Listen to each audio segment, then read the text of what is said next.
आज आपण बोलणार आहोत भारतीय नौदलाच्या नव्या शूरवीराबद्दल. त्याचं नाव आहे आय-एन-एस अर्नाळा. आय-एन-एस अर्नाळा म्हणजे पहिली स्वदेशी पाणबुडी विरोधी युद्धनौका. अर्थात शत्रू राष्ट्रांच्या समुद्रात लपलेल्या पाणबुड्यांचा शोध घ्यायचा आणि त्यांना पाण्यातच उद्ध्वस्त करायचं. अशा या भारताच्या जिगरबाज पाणबुडी विरोधी युद्धनौकेचं जलावतरण झालंय. तर जाणून घेऊया थक्क करणाऱ्या आय-एन-एस अर्नाळाच्या सामर्थ्याबद्दल. नमस्कार, मी राजेश सावंत. प्रहार न्यूजलाईनमध्ये आपलं स्वागत करतो. 18 जून 2025 विशाखापट्टणमच्या नेव्हल डॉकयार्डमधला आणि भारतासाठी एक ऐतिहासिक क्षण. आय-एन-एस अर्नाळाचं भव्य असं जलावतरण झालं.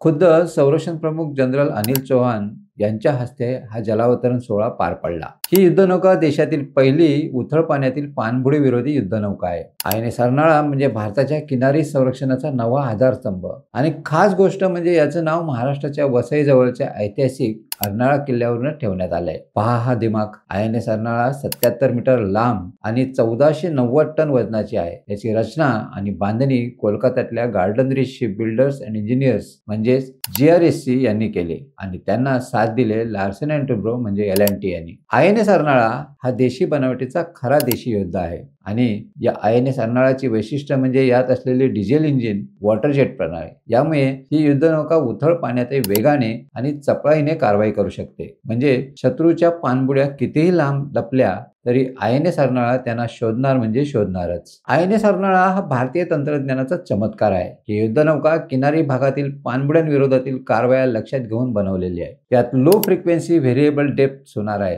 हे भारताच्या CFF फ्लुइड कंट्रोल आणि जर्मनीच्या ॲटलस इलेक्ट्रॉनिक यांनी बनवलंय. याशिवाय यात under water acoustic communication system अर्थात पाण्याखालील शत्रूंची हालचाल टिपणारी प्रणालीही आहे. शत्रूच्या पाणबुड्या 50 ते 60 मीटर उथळ पाण्यात येऊन हल्ला करू शकतात. मात्र या हालचाली अर्नाळाच्या नजरेतून सुटणार नाहीत. त्यामुळे आय-एन-एस अर्नाळा भारताच्या मोठ्या नौदल जहाजाचं सुरक्षा कवच म्हटलं तर वावगं ठरणार नाही. आणि हो, ही फक्त सुरुवात आहे. आय-एन-एस अर्नाळा ही भारताची पहिली पाणबुडी विरोधी युद्धनौका आहे. भारत अशा अजून 16 युद्धनौका तयार करणार आहे. त्यात GRSC 8 आणि कोचीन शिपयार्डकडे 8 युद्धनौकांची कामगिरी सोपवण्यात आली आहे. या पाणबुडी विरोधी युद्धनौका तयार झाल्या की भारताच्या 16 प्रमुख बंदरांचं संरक्षण करू शकतात. याचाच अर्थ भारताचा किनारा हा अभेद्य होणार आहे. आय-एन-एस अर्नाळा युद्धनौकेसाठी 80% जास्त स्वदेशी सामग्री वापरण्यात आली. Bharat electronics limited, L&T, Mahindra defence, MEIL यांनी यात हातभार लावलाय आणि हाच आहे आत्मनिर्भर भारताचा पुरावा.